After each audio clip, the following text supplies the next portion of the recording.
দিন ধরে রেডি হচ্ছি আর শাড়ি খুলছি, বৃষ্টির জন্য বসন্ত উৎসবে যেতে পারছি না। তো আজকে প্রচুর তারা, আধা ঘন্টা মতো রেডি হতে হবে। হালকা পাতলা মেকআপ করবো, স্কিন কেয়ার তো করতেই হবে। আমার মোস্ট ফেভারিট নিভিয়া। নিভিয়া ছাড়া আমার শীত, গ্রীষ্ম, বর্ষা যে কোনো অকেশনেই হোক, যে কোনো সিজনই হোক, নিভিয়া ছাড়া আমার একদমই চলে না।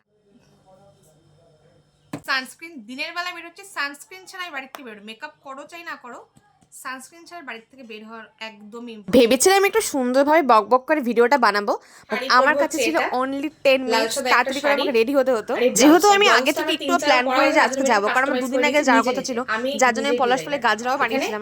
এই পাড়গুলো লাগিয়ে দিচ্ছে, আজকাল এই পাড়গুলো খুবই ট্রেন্ডিং চলছে। চলো শাড়িটা পরে তোমার সঙ্গে দেখা। আজকের মতো জঘন্য মেকআপ আমার মনে হয় না আমি আমার জীবনে কোনোদিনও করেছি। মাত্র 10 মিনিটে আমি রেডি হতে পারি না ভাই।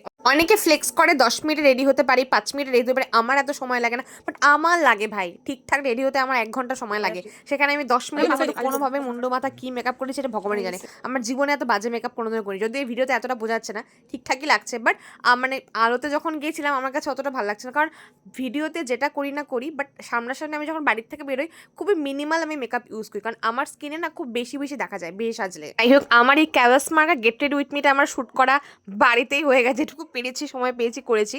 তারপরে আমি সেখানে গিয়ে ফটোশ্যুট করেছি, মানে কোনো রকম কোনো কিছু করি, জাস্ট ফটো তুলেছি, ভিডিও করেছি, তাতেই আমরা স্যাটিসফাইড। ব্যাস, দেখা হচ্ছে তোমাদের সাথে অন্য